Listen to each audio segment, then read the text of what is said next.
Topic today is Christianity true? And the best evidence we have for Christianity, I guess, would be the Bible. And so we're questioning, is the Bible a reliable source of evidence? And if we're going based off of the consensus of historians, the answer is no.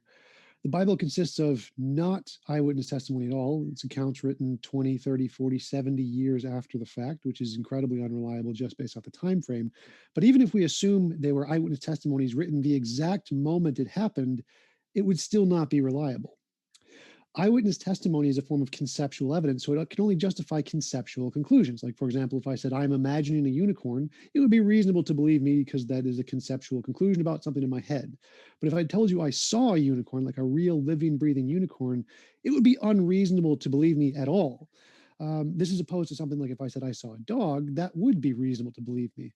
The difference between these two claims is that dogs have an implicit empirical basis. There's lots of scientific evidence we have for dogs, their DNA, taxonomy, phylogeny, genetic makeup, what they're allergic to, how to train them. We have lots and lots of empirical evidence of dogs implicit in the word dog that I just haven't mentioned directly. Whereas we have none of that in the case of unicorns.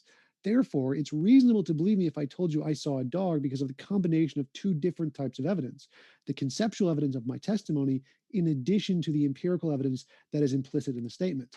The reason it's not reasonable to believe I saw a unicorn is because the only evidence is my conceptual testimony, which is unreliable. This is the case in history as well. Any case of something that occurred in history is only reasonable to believe if it's something that has an implicit empirical basis, like I saw a dog, or like that person killed that person, or that person was crucified, or that person walked into a city. But no testimony from history is accepted for things that have no empirical basis, such as miracles, magic, mythical creatures, the paranormal, the supernatural, or UFOs. None of those are justified based on any amount of historical testimony, no matter what, because testimony cannot justify the existence of things that have no empirical basis. For that, you would need to have some kind of empirical verification today that such things do and can occur. Therefore, it's not reasonable to believe any of the historical accounts of the Bible for any miraculous claims like the resurrection or any of the miracles Jesus did, which is the consensus in history. As I can quote some famous Christian historians, Michael Licona, most historians and biblical scholars hold to it that the study of miracle claims lies outside of the bounds of a historian acting within their professional capacity. It is not the case that historians consider the testimony of these ancient sheep herders to be evidence that miracles actually existed in the past.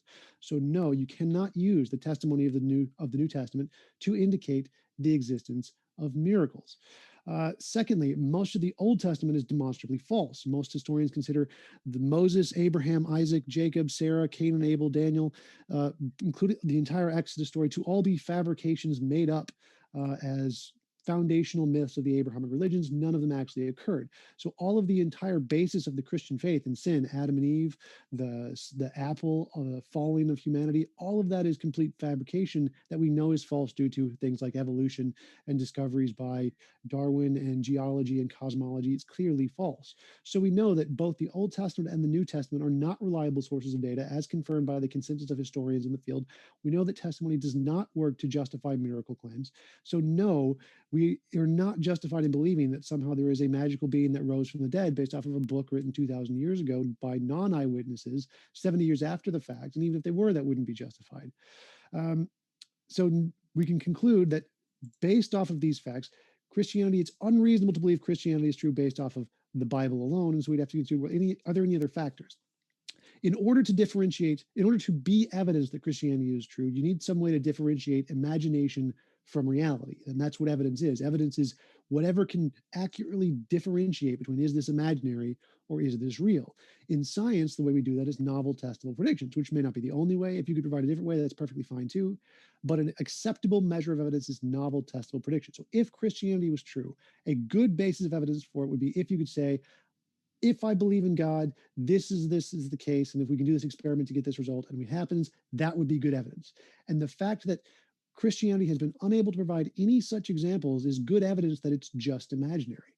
The point of providing evidence that can differentiate imagination from reality is that we can come up with infinitely many imaginary explanations of anything, like what knocked over that cup.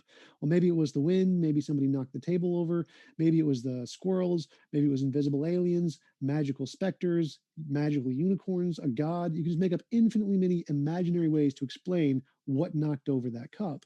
And so we need some way to filter out all those imaginary ones. And until you can do that, it's reasonable to conclude that whatever your explanation is It's imaginary until demonstrated otherwise.